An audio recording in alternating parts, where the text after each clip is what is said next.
Cool. Cool. So the floor is yours. Teresa, feel free to go ahead. Maybe start from, self-introduction and see how it goes. Cheers. All right. Thank you. I will start off by sharing these slides. All right. Everybody can see it? Yep.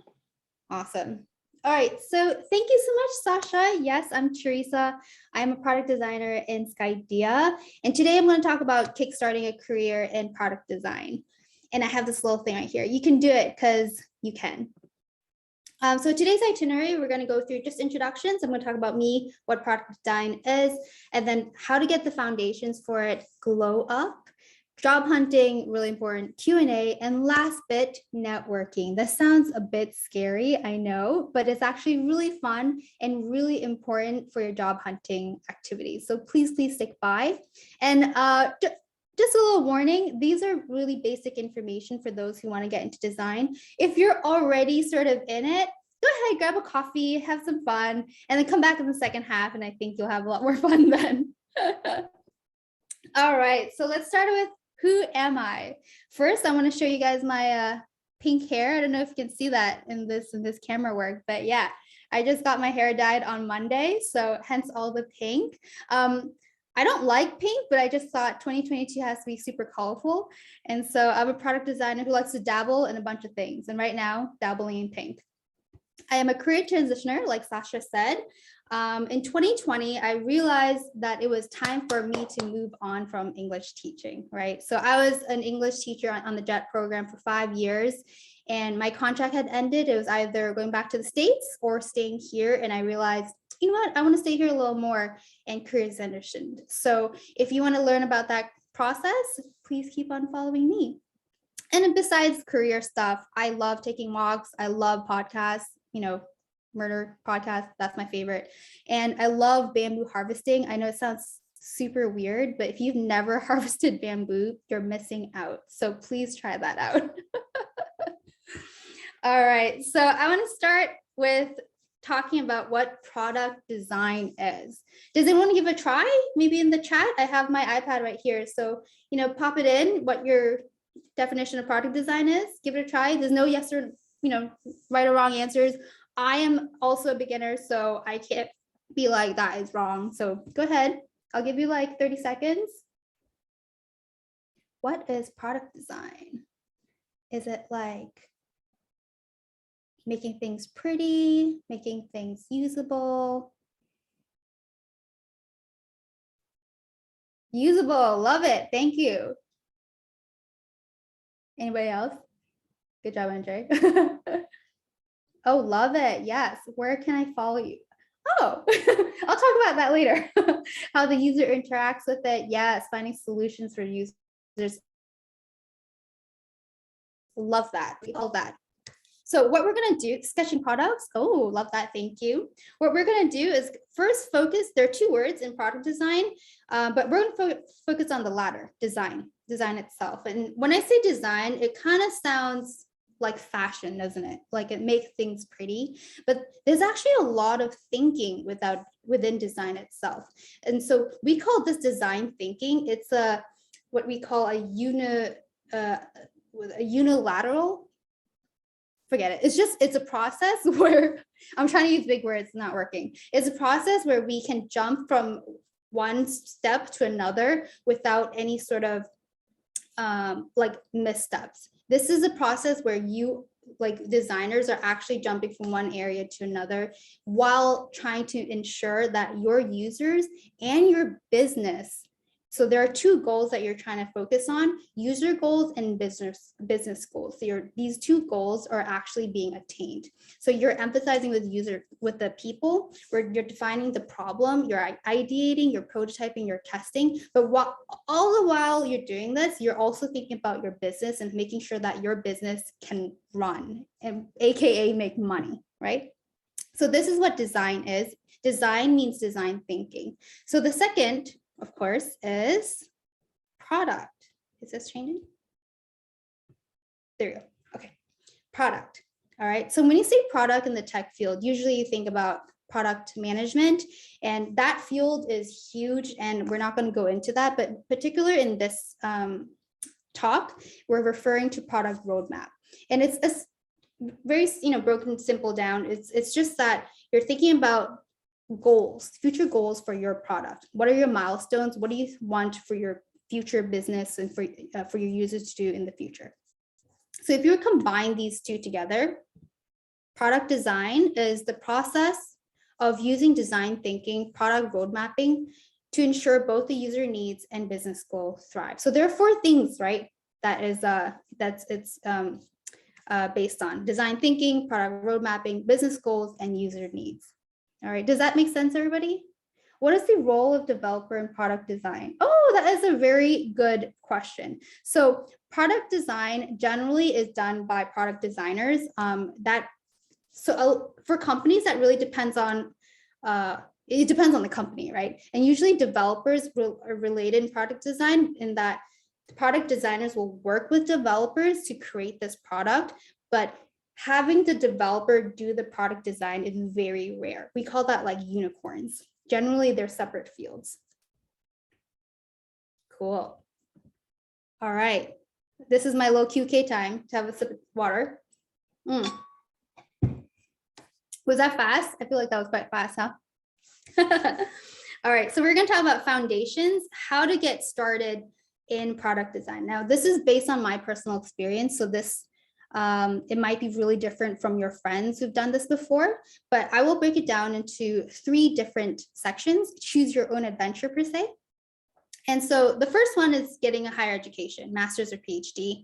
And as you can see by the 3 bullets, it is very costly, but it's highly structured. So if you want a really structured program, this is it. But it also is time consuming. I think a PhD takes about forever, right? So if you're in that field and you want to do that, go for it. More power to you.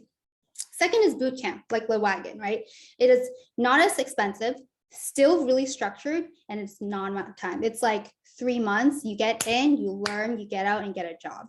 So that's for people who like, I need structure, but I don't have much time. But if you're like me, you have the time and maybe not the money, you can do self-study, right? And so I will show you exactly the resources I used in 2020 to transition. And so you can follow along with me.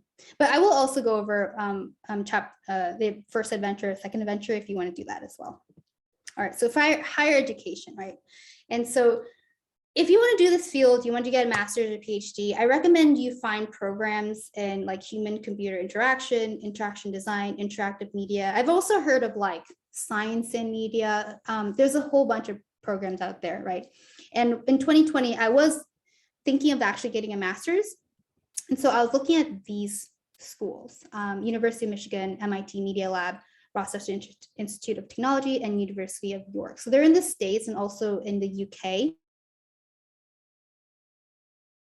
And then because their website was readable and accessible, it made sense to me as a user. And so if they were teaching this program about users and about programs, it had to make sense to me, right? And so these were the only universities that did that to me. But of course, if you find another one, go for it. Yeah, cool. And so the next one, bootcamps. Bootcamps, intensive full-time or part-time programs in which you, with your cohort, practice design thinking by completing hands-on activities, and you build a portfolio. I'll talk about that in a bit, but portfolio is super, super important for job hunting and design. If you don't have a portfolio, don't start job hunting just yet. You can put that on pause. Okay, so I just listed just 3: Design Lab, General Assembly, and Springboard. But there are so many boot camps out there. I don't believe Lowagon has a UX design one, right?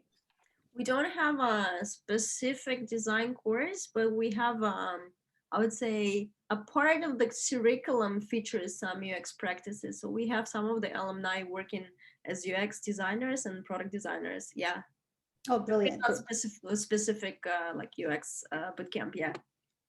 Nice. If you do want a specific bootcamp, these are the 3 over here. I have friends who have done each of them and they've all love them. The only difference is like whether they were remote or not remote and stuff like that.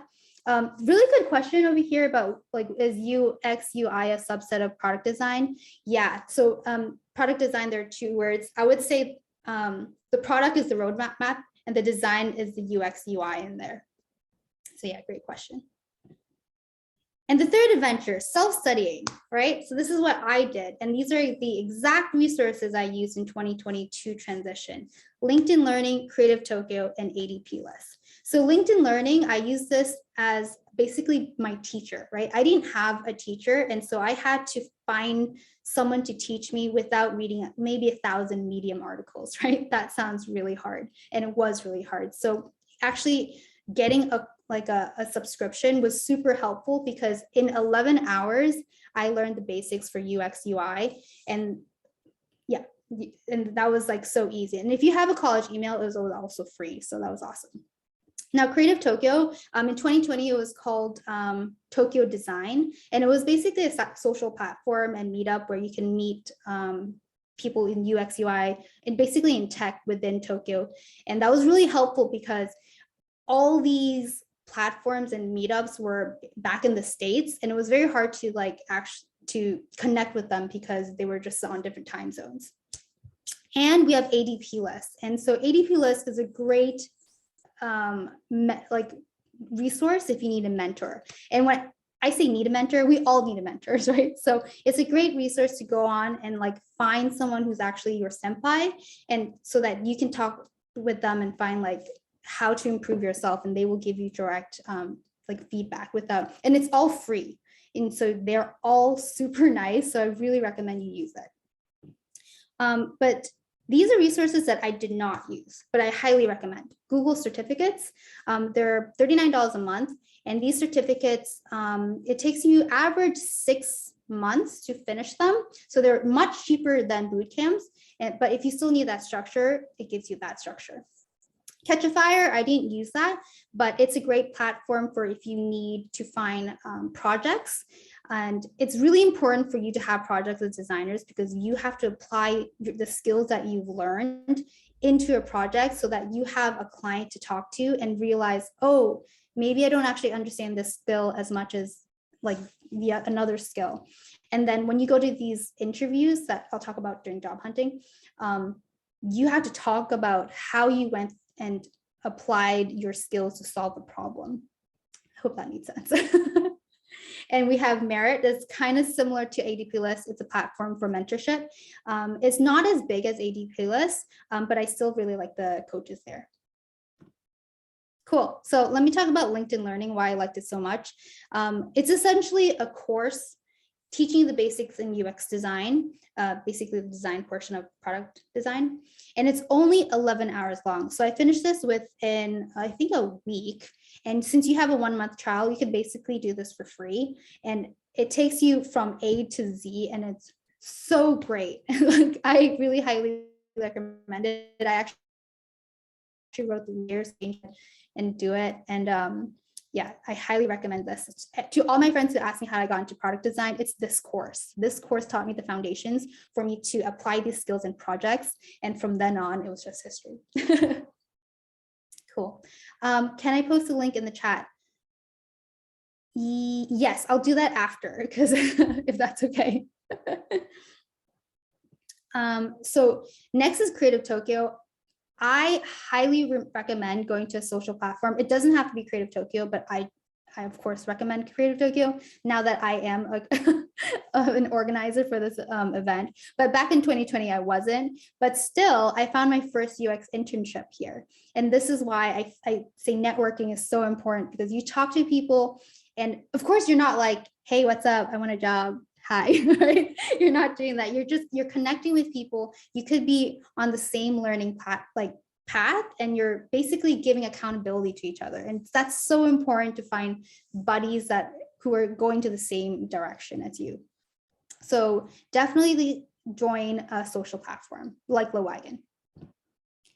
Last, ADP List, you find so many mentors. I swear to God, this is such a key. Mentorship is a game changer. If you don't have mentorship, please like try it out. This is all free. Try it out. just chat with somebody and you learn so much, because this is their life insights, right? You don't even have to read a book. You're talking to them for 30 minutes and you're learning so much from them. So I personally talk with my mentor like every other month, and oh yeah, she's awesome. Okay, cool. Let me tell you my daily routine in 2020. Now this is during 2020, right? So this was during lockdown. You had nothing to do. And so I kind of went hardcore. Now that it's a little better, maybe you don't have to go do this, but yeah, I want to say, let me just shout this out, right? The not so secret sauce of success is just habit making and networking. If you are able to be consistent and be consistently learning, consistently talking, consistently resting, you will be so successful in your life. I'm not even joking. Okay, so let's start off. Before work, what I did was watch classes, and the classes I'm talking about is this one. 11 hours. Each class is maybe like 10 minutes long, very easy to digest, like amazing. And then during breaks, I reviewed the lessons and the notes that I wrote while watching these classes. And if possible, take notes, because it's 10 minutes. You might be very like tempted to just watch it and say, yeah, I get it, it's 10 minutes. But just there's so much information packed in that 10 minutes that you really want to write notes down. And then after work, I joined events, and I didn't write it down here, but I also did projects, these solo projects where you apply these skills. Application of skills is another key. And lastly, reset, move your body, eat some chocolate, because burnout is right behind you. It's just like, yo, what's up, right? So please, please, please rest. Trust me, it sucks to burn out. I'm sure you guys have, yeah, done that before. All right, and this is my favorite person ever, Liz Fosslin. I mean, consistency is key, right? You can have the talent, you can have the enthusiasm, but once burnout hits, oh, goodbye. So you have to be consistently aware of how you are doing, consistently study, but also consistently rest. All right, another cute guy, another sip of water. Any crazy questions? As a product designer, do you use only Figma? I do. I love Figma, but I did use Sketch before, but I just didn't like it. And so I told my company, please get Figma. And so we did. Let's see, will these slides be available to download? Yeah, I can share it. It's really colorful, right? I'm sure everybody wants it. Yeah, okay. That's it for now. So yeah, let's talk about glow up. And my boss didn't know what glow up meant, so let me explain just in case somebody doesn't understand. Glow up means improving yourself and being better. So how do you become a better designer, essentially? Like once you have these foundations down, how are you going to become a better designer? Graduating from aspiring to junior, that's key, right? And it's pretty hard. But let me tell you the secret. Do real projects, right? I kind of alluded to this earlier, but you have to do real projects to become a junior designer. How do you do that? How do you get real projects? These resources. Go to Catchafire, go to Creative Tokyo, go to your friends and family. All you have to do is just ask them, hey, is there a project that you're trying to make? Is there a website you're trying to design for? Trust me, if you ask 3 people will say yes. They will always have something they're trying to do. And so you can just say, hey, I have a month of time or whatever chunk of time that I want to dedicate. This is for my project. Will you become my client? You don't have to say on your case study that this person was my mom. You can just say, Miss whatever wanted a website for the clinic that she runs. So that, oh, Catchafire is a platform. Actually, no, there you go. Catchafire is a platform where nonprofits can add the nonprofits can put the projects up where they, how do I explain this better? If for nonprofits with projects where they need volunteers, they will put them on there, and then you as a volunteer can sign up to be that to help them. And so essentially you become a free like consultant. And what's so great about this platform is that they will actually tell you how much you help them save, so that on your resume, you can say, hey, I saved this nonprofit $4,200. And boom, you don't have to quantify your value. They do it for you. And so, yeah, did that answer your question, Sohel? Kind of social, yeah, social work, exactly. Cool. And Creative Tokyo is sort of similar. It's not nonprofits. It's just creatives in Tokyo with really cool projects. So you can find like More Than Music, Munchie Cafe, Find a Dog. They're all different ranges, right? More Than Music, obviously about music. Find a Dog, healthcare. Brunchy, it's about art. And so if you are interested in these sort of projects, you can go on here and contact the product owner, and then yeah, have a project out of that. Cool. Did that answer any of your questions? Yeah, cool. Okay. So yeah, job hunting, the most daunting path, right? The most daunting section. There are 3 things you need. And the first thing is your portfolio. I talked about this, right? So your portfolio is super important, because this is where you say, hi, I'm a product designer, or hi, I'm an artist. Hi, I'm a whatever. You are telling your employer who you are within 30 seconds. Most of the people have 30 seconds to review your portfolio. So it has to be catchy, and it has to say exactly what you want to do. So this person, Young, says he's a product designer who values human-centered design, currently designing blah, blah, blah. Say hello at this. So it gives you, it gives employees a way for them to contact you, and also to see the projects that you're working on. And these projects, so designing a portfolio is probably another talk. We can have another talk later on, but higher level, basically you're going to walk through the design process, the design thinking process, and show them how you did it, so that when companies want to hire you, they will know exactly how you work. Just, yeah, I'll leave it at that. The second thing you need are soft skills. So soft skills are super important, because companies hire for attitude, not for skill. Now, when you go to job applications, you'll see, oh, you need like 4 years of experience, 5 years experience. You want to just ignore all of that. You want to go into an interview and say, yes, I can do it. Have the confidence. Obviously, don't lie, but like, you want to have the confidence to say, I am a learner. I can put these skills into my pocket within seconds if you want to teach me. Yeah. Does that make sense? That wasn't too bad, right? Okay. Next is courage. I know this seems a little crazy, but you need the courage to put yourself out there. You want to go onto Twitter, Facebook, any platform, and join these design communities, and actually even say, hey, I am looking for a job. Because I'll just read this quote, because it's so good. To really make a dent in your job hunt will work. Designers now have to rely on their network and stay up to date on the hiring landscape more than ever, right? If you have someone on the inside, you will get that job well, not 100%, but like, you will more likely get that job.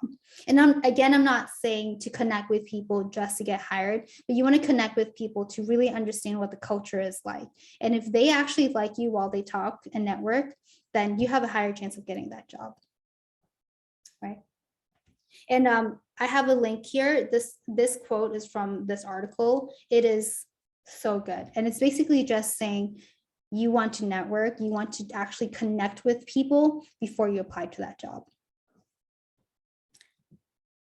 Cool. So that was kind of high level. Do you have any questions? That was really high level, but I kind of ran through that so that we have the chance to network, right? Because that's basically the key of this entire thing. You want to get the foundations, and then you want to network. Oh, well, thank you so much, Teresa. Well, it makes maybe some people will take some time for them to type the question. Maybe I will start. So from what I understood, you you learn by yourself, right? And you built some portfolio, right? And then you started job hunting. So you mentioned that a lot of companies, right, in the job opening, we require like 4 or 5 years of experience. So the company that you're working on right now, did they have this requirement, and how did you deal, if yes, how did you deal with that? Because a lot of people out there, including a lot of Levagon alumni too, after the bootcamp, a lot of them have imposter syndrome, and they also look at these job openings with years of experience, and all the companies wanting to have amazing talented people, bilingual, etc., etc. How did you go for that? How did you, yeah, maybe like some pieces of advice, some pieces of wisdom for those who just start and want to find a job in the tech design industry? Yeah, yeah, that is true. Actually, my company was quite rare. They did not have that number. And so I already was able to get, well, let me go back a bit. I got in because of my job, not because of my job, but because of my UX internship. And I found that UX internship right through here by chatting with people. And so, okay, a lot of parts of that question. So the first thing I want to do, as like if you were a product designer, what I would do is find an internship as soon as possible. And I know a couple places that are actually hiring for interns. So if you are interested, I can share them afterwards maybe. But the internship is super important because you're not only working with a real client, but you're also working with an organization that can vouch for you, right?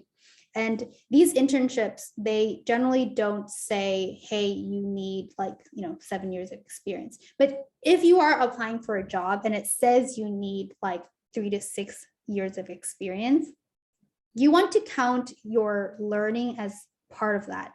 And imposter syndrome will tell you, hey, you're not good enough, but eat a piece of chocolate and then apply.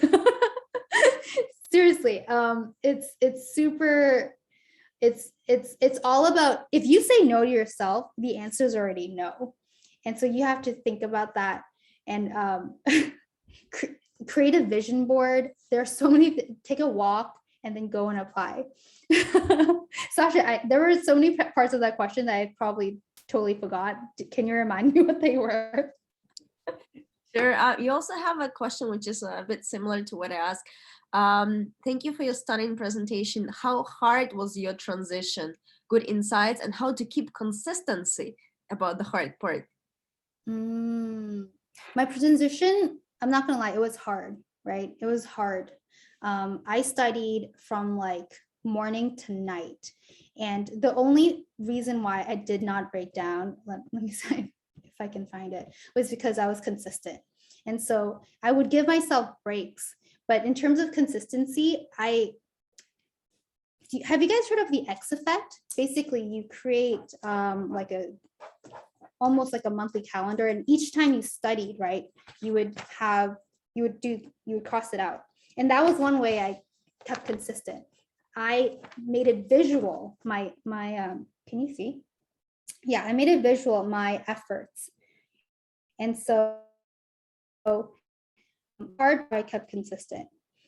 Good insights though, it's the networking portion. I'm not even joking. You can read 1,000 Medium articles, but being able to actually connect to another designer in the field will get you so much, because as you're growing with them and they find out other information, they will be able to tell you hey, I just heard this company has an opening, and then get you a lead. And again, I'm not trying to say become friends just for connections, but it really is important to connect with people. And I know as designers, we're all introverted, but try and grow that extroverted bubble just a little bit, so you can expand your network just a little bit.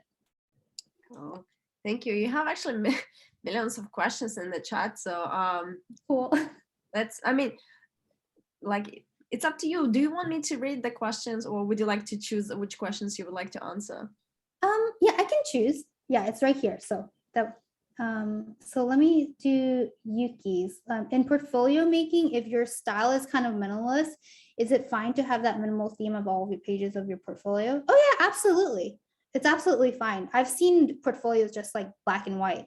And yeah, and it's perfect. As long as the important part is your details. You can have your portfolio on a Google Drive, like a document. As long as the details there and you can talk through it, you're key. Cool. Can you please suggest a book for product design and UX, UI design? Yeah.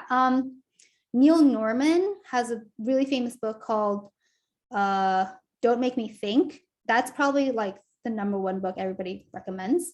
I can share that afterwards if you want, but yeah, Don't Make Me Think. Did you want to become a product designer or were you open to any UX positions? I actually wanted to become a UX designer, but then I realized I loved more things outside of UX, and that include PM, like project management. And I thought the best way to have both the best of both worlds was become a product designer. And so, yeah. Do product designers also study color theory?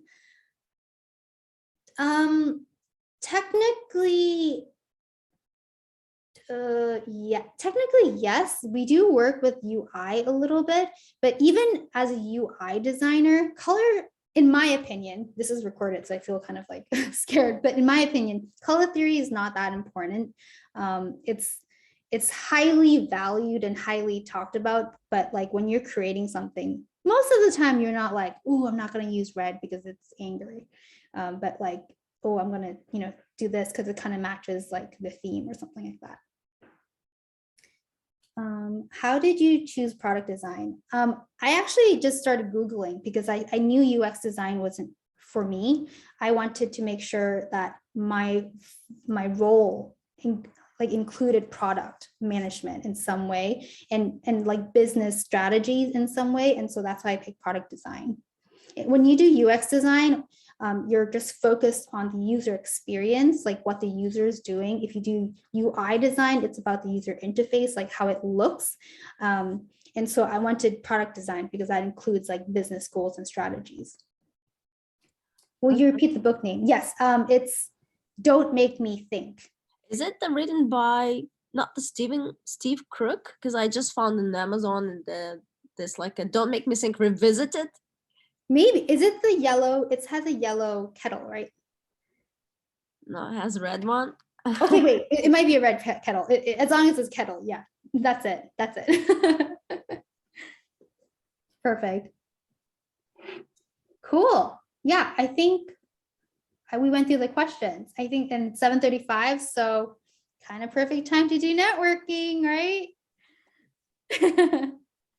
Could you go back to the road mapping slide and explain how it fits in product design? Yes. Okay, let's do this. So product design has two components. The first would be design itself. And design itself has the design thinking, right? So I'll skip through that. Product includes a lot of things, but it specifically in this case refers to the product roadmap, which is thinking about where your product will go in the future with your business. And so when you're doing product design, you're not just thinking about what your user is experiencing, but it's also you're thinking about what your business will have in the future. How does teaching help you with product design? When you're doing product design, you have to do a lot of meetings and explanations about why you design something that way, because design is it's not objective, right? You can say, oh, that's pretty, but another person can say that's really ugly. And so you have to explain why you did something and have meetings. And personally, I'm shit at meetings. I hate talking. So this little event is driving me nuts. I'm super scared and nervous right now. But you have to kind of fake it. In product design. And when you're teaching, it's the same way. You're in front of like 40 kids and they're all thinking, oh, she's lame, but you have to fake it and just teach English or whatever you're teaching, right? So that's how teaching helped me. Do product designers do iterations and roadmap? Oh, yes, absolutely. Yes, this is all about iterations. You're doing iterations all the time, all the time. Oh, thank you, David.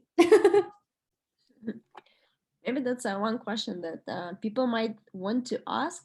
So you mentioned about your daily habits, right? So this is what you did when you wanted to enter the job, right? That you mentioned you studied before, right? That was your teaching job, right? Before the Yeah. teaching job, then you did the, you repeated it during the lunch breaks.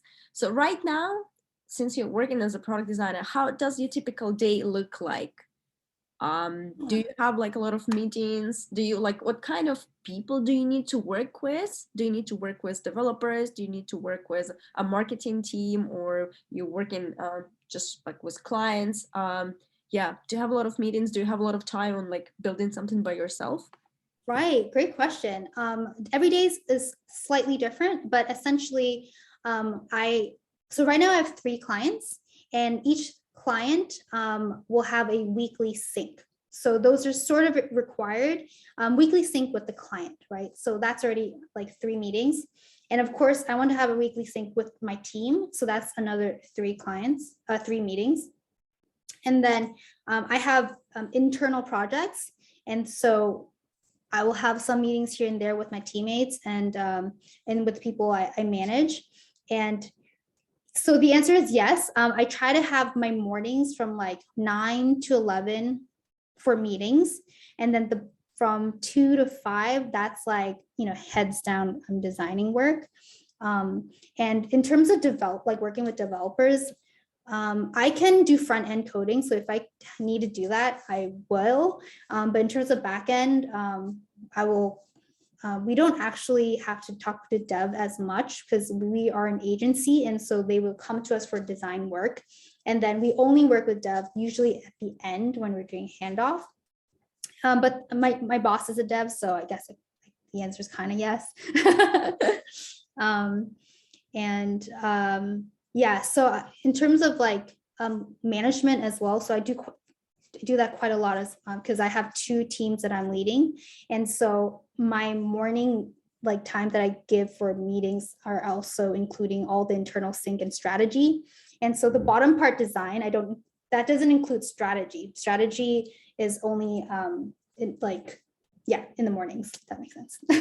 Well, thank you. So we briefly touched up on that you used Sketch before, you didn't like it, now you use Figma. So what kind of digital tools what kind of software do you work every day? What kind of things do you use? Yeah, I use Notion. Like that is my second brain. And my workplace uses Notion as well. We used to use Trello, but it wasn't as good.